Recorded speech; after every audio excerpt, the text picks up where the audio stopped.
South India shopping mall the wedding మంత్ర సరికొత్త wedding collection south India shopping mall. నమస్కారం గురుగారు. నమస్కారం. గురుగారు, మనం దీపారాధన చేసేటప్పుడు నూనెతో చేసిన దీపారాధన కన్నా నెయ్యితో చేసిన దీపారాధనకి ఎక్కువ ఫలితం ఉంటుంది అని చెప్తుంటారు. అయితే ప్రత్యేకించి మనం ఆలయాలకు వెళ్ళినప్పుడు నెయ్యితో దీపారాధన చేయాలంటే గర్భాలయంలో చేస్తే బాగుంటుందా, ధ్వజస్తంభం దగ్గర చేస్తే బాగుంటుందా? చాలా చక్కని ప్రశ్న వేశారమ్మా. ముందుగా శ్రీ మహాగణపతి దేవతభ్య నమః. చూసే వీక్షబంధువులకు అందరికీ నమస్కారం. దీపారాధన అనేటప్పటికీ మనకి ఇక్కడ రెండు రకాలమైనటువంటి మనకి శాస్త్రం కనపడతా ఉంది. మనలో ఉన్నటువంటి అజ్ఞానం తొలగించి జ్ఞానాన్ని వెలిగించడం దీపం. అది గురు దీపం, జ్ఞాన దీపం అంటారు. అది పరకాయ ప్రవేశంలో కావచ్చు, లేదంటే నాడి శాస్త్రంలో కావచ్చు, లేదంటే మనకి కుండలి యోగం ద్వారా కానీ దీపాన్ని మనం వెలిగించే వంటి క్రియాయోగం. ఆ క్రియాయోగంలో మనకి వచ్చే వంటిది యక్షిని సాధనతో మనం సాధన చేసి తెచ్చుకున్న వంటిది దీపం. అది అంతర్ధ్యానం. అంటే కంప్లీట్గా మనకి ఏ ఒక ఆలయాలతో కానీ, ఎటువంటి ఒక దేవతలతో కానీ, ఎటువంటి మనుషులతో కానీ, ఎవరితో ఏ కూడా సంబంధం లేకుండా కేవలం ఆత్మ పరమాత్మతో సంబంధించిన వంటి క్రియాయోగ దీపం. అది వచ్చేసి మనకి పరకాయ ప్రవేశంలో ప్రవేశిస్తాం, థర్డ్ ఐ. ఓకే. సో ఈ కలియుగంలో ఆ ఒక సాధ్యం కానిది, మనం అంత చేయలేం. కాబట్టి వాళ్ళు ఏం చేస్తారు అప్పుడే ఆవు నెయ్యితో కానీ, నువ్వులతో కానీ, ఇంకా అనేక రకమైనటువంటి అష్టమూలిక తైలంతో కానీ, ఇంకా విధానమైనటువంటి ద్రవ్యాలతో వెలిగిస్తూ ఉంటారు.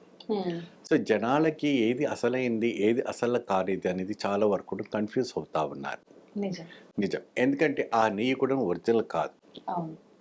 అది కూడా రెడీమేడ్ ఇంత గట్టిగా దొరుకుతుంది. అది నెయ్య, డాల్డానా దేంతో ఉద్భవం అవుతుంది తెలియదు. భగవంతునికి మనం వెలిగించాలి.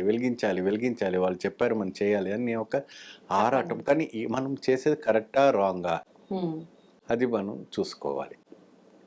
ఒకటి ఏంటంటే ఆవు నెయ్యి అనేది చాలా శ్రేష్టం.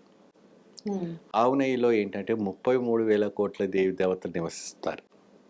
సో ఈ దీపాన్ని గజస్తంభం దగ్గర వెలిగిస్తే బాగుంటుందా, గర్భాలయం దగ్గరికి వెలిగిస్తే బాగుంటుందా? ఇప్పుడు కొన్ని వచ్చేసి మనకి శివాలయంలో విధి విధానాలు వేరు, శ్రీమన్నారాయణ టెంపుల్లో విధి విధానాలు వేరు, అమ్మవారి టెంపుల్లో విధి విధానాలు వేరు ఏమా. కొన్ని ఆలయాలు కొన్ని ఇదిగా ఉంటుంది. అదే మీరు దుర్గాదేవి మీరు కొన్ని ఆలయాలు, దుర్గాదేవి ఆలయాలు ఉంటాయి, చండీ ఆలయాలు ఉంటాయి, ప్రత్యంగిరాదేవి ఆలయాలు ఉంటాయి, వారాయిని ఆలయాలు ఉంటాయి. ఇవంతా ఉగ్ర శక్తి స్వరూపిణి కాబట్టి వీళ్ళకి రావు కాలంలో నిమ్మకాయ దీపాలు పెడుతుంటారు. ఎందుకంటే అప్పుడే వాళ్ళకి జీర్ణం అంటే పెట్టిన వాళ్ళ ఒక నెగిటివ్ ఎనర్జీ స్వీకరించేసి తరిమే ఒక శక్తి ఆ శక్తులకు ఉంటాయట.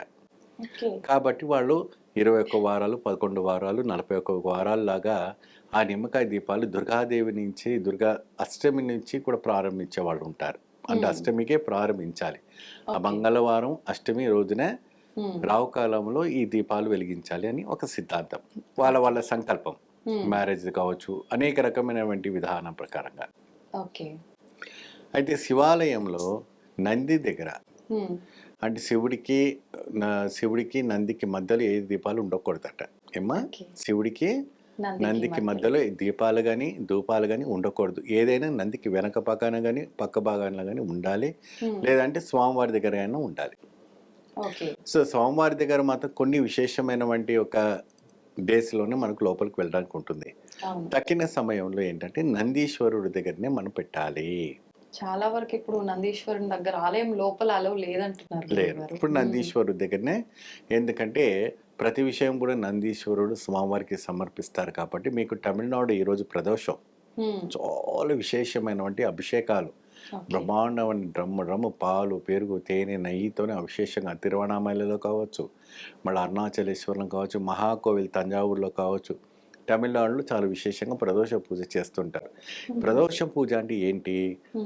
ఉమామహేశ్వరులు శ్వేతమైనటువంటి నంది, తెల్ల నందిని వృషభం పైన కూర్చొని ఈ భూమండలం అంతా కూడా ఆయన తిరుగుతాడట.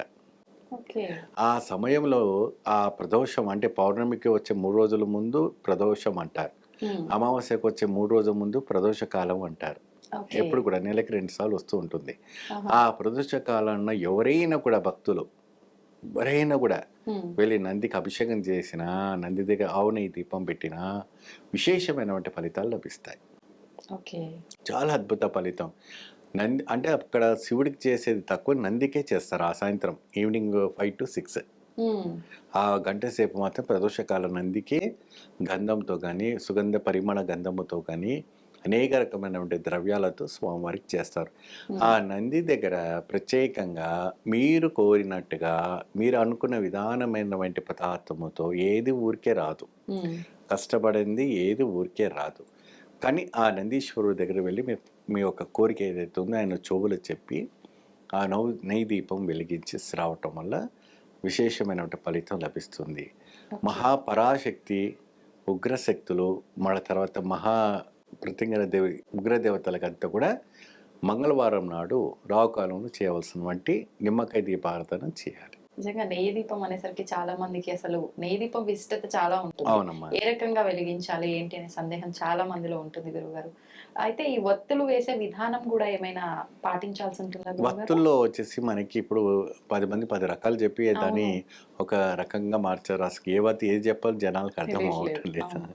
మామూలుగా మన కాటన్ వత్తి ఉంటేనే సరిపోతుందమ్మా. పంటలో పండే కాటన్ వత్తి ఉంటుంది కదా, దూది వత్తులు గింజలతో గింజలతో ఉంటుంది. ఆ గింజలు తీసేసి దాదాపుగా మనమే తయారు చేసి వెలిగిస్తే చాలా మంచిది. థ్యాంక్ యూ గురుగారు. నమస్కారం.